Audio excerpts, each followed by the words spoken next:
Brethren, praise God. Salamat sa Panginoon at sa umagang ito ay muli magkakasama tayo upang manalangin, sumamba at makinig ng salita ng Panginoon. Tayo pong lahat ay mag-pray. Dakilang Amang nasa langit, Diyos na makapangyarihan, na aming sinasamba sa pangalan ni Jesus na aming Panginoon at tagapagligtas, narito pong muli kami at nagkakasama-sama. Aming alamin, Panginoon, ang magandang mensahe mo na sa maghapong ito, Panginoong Diyos, Ikaw ang aming inuna. Bigyan mo po kami ng pangunawa upang ang mahalagang sinasabi sa 2 Timothy chapter 3 verse 16 ay amin pong mas maintindihan. Patnubayan na po ako kasama ng lahat ng mga nakikinig at marating pa ng mensahe ito. Sa pangalan ni Jesus, ito ang ating sama-samang dalangin. Ang atin pong tatalakayin ay the Fourth Commission in 2 Timothy chapter 3 verse 16. Ang talata pong ito sa Bible ay napakapamilyar lalo na po sa mga mangangaral, sa mga Bible study leader, sa mga cell group leader, at ilan pang mga kapatiran na ginagamit ito bilang pagpapatunay na ang kanilang sinasabi ay kinasihan ng Diyos. At minsan nga po ay na-overlook natin ito at minsan ay parang iniisip na natin na tayo ay nakaganap na sa sinasabi sa 2 Timothy chapter 3 verse 16. Atin pong babasahin. Sabi, ang lahat ng kasulatan ay kinasihan ng Diyos at nagagamit sa pagtuturo ng katotohanan, sa pagtatama ng maling katuruan, sa pagtutuwid sa likong gawain at sa pagsasanay para sa matuwid na pamumuhay. Na kung titingnan po ay nagawa na natin. Kumbaga ay pasado na tayo. Pero sa katotohanan po, ito po ay patuloy at patuloy po nating titingnan. At kung talagang ito ay nagagawa natin. So nakapalobo dito ay 4. Sabi sa number 1, teaching the truth. Number 2, correcting false teaching. Number 3, rebuke and reproof. And number 4, righteous living. So ang part 1 po ay titingnan natin ang teaching the truth. Ito po ang napakahalagang sangkap sa isang church, sa isang iglesia, para hindi magkaligaw-ligaw. Alam po naman natin na napakaraming religion sa kasalukuyan, maraming kulto na nagsasabing sila ang tama at hindi pa sila nakontento sa nakasulat sa Bible at gumawa pa ng sari-saring katuruan. Pero ito pong sinasabi ay teaching the truth. Ang sabi po sa aklat ng Awit, chapter 119, Awit 119, verse 33 and 34, sabi po, ituro mo, O Yahweh, layunin ng kautusan, at iyon ang susundin ko habang ako'y nabubuhay. So, wala pong partial, walang kondisyon. Ang katotohanan po, sabi po sa Juan chapter 8, verse 32, ang katotohanan ang magpapalaya sa atin. At ito po sinasabi rito, at iyong katotohanan yun ang susundin ko habang ako'y nabubuhay. Verse 34, ituro mo ang batas mo't sisikapin kong masunod. Buong pusong iingatan at susundin ko ng lubos. So yung pong katotohanan na itinuturo sa atin, dapat po ito ay iniingatan sa ating puso, inaalagaan, minimeditate at ginagawa. Yan. It's required po sa loob ng iglesia or maaring sa isang individual na Kristiyano, ito po ay kinakailangan at napakahalaga.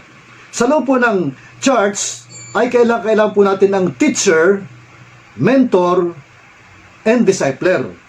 Or Bible study leader, cell group leader man yan, tagapangaral, kailangan po yun upang ang church po ay magpatuloy at lumago.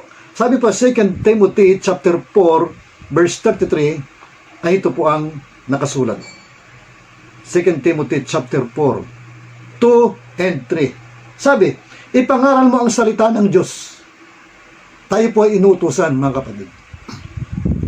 Pagsikapan mong gawin iyan, napapanahon man o hindi. Mayroong halo pong pagsakripisyo. Pinagsisikapan. Kahit nga po kaming narito sa devotion prayer na nagbimensahe ay nagsisikap po kami.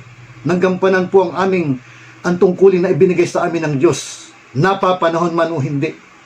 Himukin mo at pagsabihan ang mga tao at palakasin ang kanilang loob sa pamamagitan ng matyagang pagtuturo. So, ang pagtuturo po sa isang tao ay hindi overnight. Amen? Ito po ay pangmatagalan na hindi mo alam kung kailan matututo ang iyong tinuturuan, pero ang sabi ay matyaga. Ibigay natin ang ating panahon at buong kakayahan na ipinagkaloob sa atin ng Panginoon.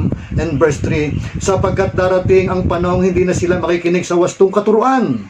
Ito po ba'y nangyayari sa kasalukuyan? At mula noon, ang sagot po ay yes. Sabi, sa halip, susundin nila ang kanilang hilig. Hindi po ba? Kung anong man nagpapasya sa tao, at minsan sinasabi pa nila na makatwiran ng iba, basta't kung alam mo kung ano ang tama, diba? Wala kang sinasagasaan, doon ka masaya, go, gawin mo. Yan o, makatwiran ng marami. Sundin ang kanilang hilig. Maghahanap sila ng mga tagapagturo na walang ituturo, kundi ang ibig lamang nilang marinig. Ito po ang napakadelikado. Kapag po mayroong mga ganyan sa loob ng church na naghahanap lamang ng gustong tagapagturo, namimili ng mga tagapangaral na hindi siya masasagasaan, namimili ng mga katuruan na papabor sa kanya, ito po yung dapat na pag-ukulan lalo ng pansin. Diba? So we need teacher, mentor, discipler at mga tagapangaral na magtuturo. Number 2, teaching the truth. Successor. Kinakailangan po ang laging mayroong susunod na tagapagturo sa church po, sa isang tao. At yung able to teach others. Diba? May kakayahan sila. Ako po naniniwala na lahat po tayo binigyan ng kakayahan ng Diyos. Bakit? Kasi ang banal na espiritu ay nasa atin. And 2 Timothy chapter 2, verse 2, ito ang sulat. Ang nakasulat. Ang narinig mo sa akin sa harap ng maraming saksi.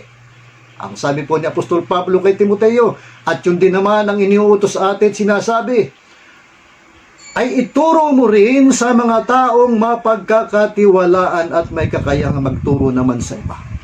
Kumusta po kayo? Kayo po ba kaya, mga kapatid, ay mapagkakatiwalaan ng katotohanan, ng truth teaching? Diba? Hindi kaya kayo ito ikukompormiso?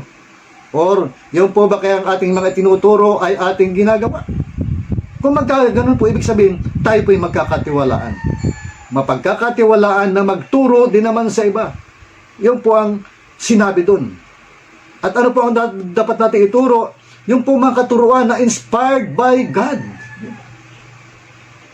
Yung inspired, sabi po sa 2 Timothy chapter 16 verse A, sabi po ay, kasulat, ating pong pakinggan, ang lahat ng kasulatan ay kinasihan ng Diyos at nagagamit sa pagtuturo ng katotohanan. Ano po ang ituturoy natin? Yung pong mga kinasihan ng Diyos. Ito nga po ang malungkot sa napapasin natin sa sanlibutan ito. Marami pong mga religious group at minsan nga katulad nating mananampalataya, hindi pa nakontento sa sinasabi ng banal na kasulatan. At nag-invento pa talaga ng ibang katuruan. At ang kanilang mga pangatwiran, marami pang mga katuruan ang Panginoong Jesucristo o ang Biblia na hindi napasulat. At sabi pa nga ay, kung bibilangin, kung isusulat ang mga ginawa pa at ministeryo ng Panginoon o ng Diyos mismo, ay inaakalang hindi magkakasya sa lahat ng mga aklat. Pero ang sabi ay, ito'y kinasihan ng Diyos at ito'y sapat para magagamit natin sa ating buhay pananampalataya. Ayan nga po ang malungkot, hindi na nga matupad ang lahat ng nakasulat sa Bible, gagawa pa ng mga panibagong katuruan. Kaya nagkakaligaw-ligaw kung ano na mga tinuturo sa tao. Kaya napakahalaga po yung teaching the truth. Yung po ang ating titingnan doon. Yun. At sa 1 chapter 5 verse 39 ay ito po ang sinasabi sa atin. Ito nakasulat. Sabi ay, sinasaliksik ninyo ang mga kasulatan. Bakit daw po? Bakit daw natin sinasaliksik? sa paniwalang doon ninyo matatagpuan ang buhay na walang hanggan. Amen po. So, sa banal na kasulatan lamang po talaga natin makikita at wala sa kahit anumang aklat. Ang kasulatang iyan ang nagpapatutuo tungkol sa akin. Yan po ang sabi ng Panginoong Hesukristo. Kaya nga sabi ng Panginoon sa aklat ng Juan, chapter 14, verse 6, ako ang daan, ang buhay at ang katotohanan, walang makakapunta sa Ama, kundi sa pamamagitan ko. Yan po ang number 3, teaching inspired by God. And number 4, sabi po ay, teach a person since childhood. Ito po ang mahalaga. Na ang isa pong bata, kung siya lamang ay matuturuan ng salita ng Diyos simula sa pagkabata, ay nako, wala pong sigurong masyadong maraming pagtatalo, maraming relihiyon, kung siya naman talaga ay nahubog, katulad po ng ginawa kay Apostol Pablo, kay Timoteo, ginawa ni Apostol Pablo kay Timoteo, 2 Timothy chapter 3 verse 15, ang sabi ay, mula pa sa pagkabata ay alam mong ang banal na kasulatan ay nagtuturo ng daan ng kaligtasan sa pamamagitan ng pananampalataya kay Kristo Jesus. Kaya ho, napakahalaga ng isang bata bago pa siya mamulat sa kalakaran ng mundong ito ay mai-inject na sa kanyang puso, sa kanyang espiritu, sa kanyang isip ang salita ng Diyos. Kaya nga lang po, hindi naman po natin masisi yung ating, lagi po sinasabi, hindi ko na masisi yung mga magulang ko. Yung mga magulang ko hindi rin na masisi yung kanilang magulang. And magulang, lolo ko, hindi rin naman masisi kasi wala rin namang itinuro sa kanila. Pero, sa ating pong buhay ngayon, ikaw at ako ang magpapasimula para sa panibagong bukas na tatahaking ng pamilya na susunod sa atin. Amen po.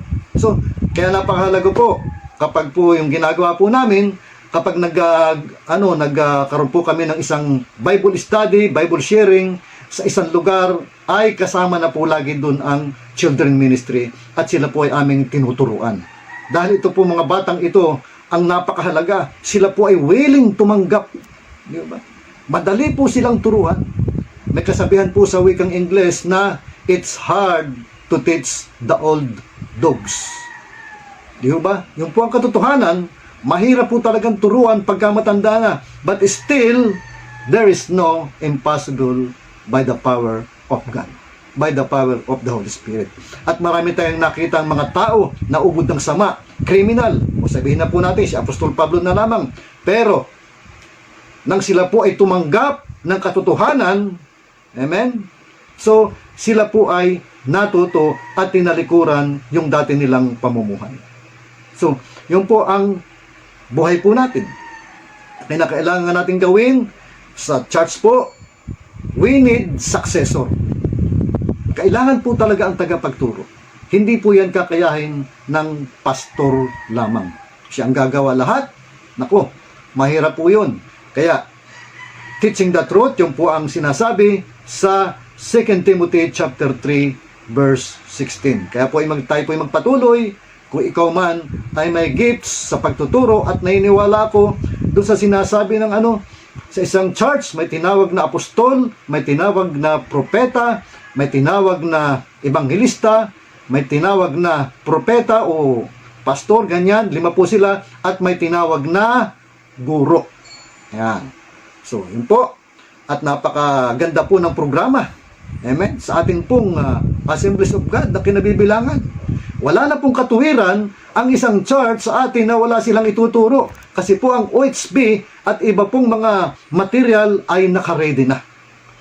Nasa atin na lamang po kung paano tayo a-action at kikilos. Kaya, at ito po ang dapat po nating pagtuunan ng pansin. Kaya marami pong salamat. Yung po ang number 1, teaching the truth. Ito po ang part 1 at yung pong part 2, 3, and 4 ay sa masusunod po nating pagkakataon, pag-uusapan, pag-aaralan. Salamat. Tayo pong lahat ay manalangin. Dakilang Amang nasa langit, nagpapasalamat po kami sa kabutihan mo ngayong umagang ito at kami ay tinuruan mo na napakalalim, Panginoon, ng sinasabi sa 2 Timothy chapter 3 verse 16. Lord, salamat kahit sa mga simpleng naming mga pangaral, ngunit naglalaman ng malalim na kahulugan. Sa amin pong Panginoong Diyos, na simpleng pakikinig, kami ay natututo at lumalago ang aming pananampalataya at ang aming kaalaman sa iyong salita.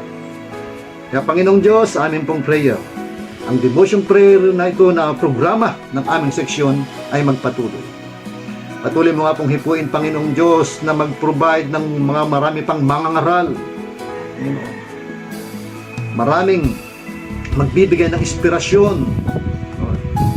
Maraming sisibol na pastor na magtuturo ng totoo, na magtuturo ng nararapat, ng angkop sa kanyang tinuturuan.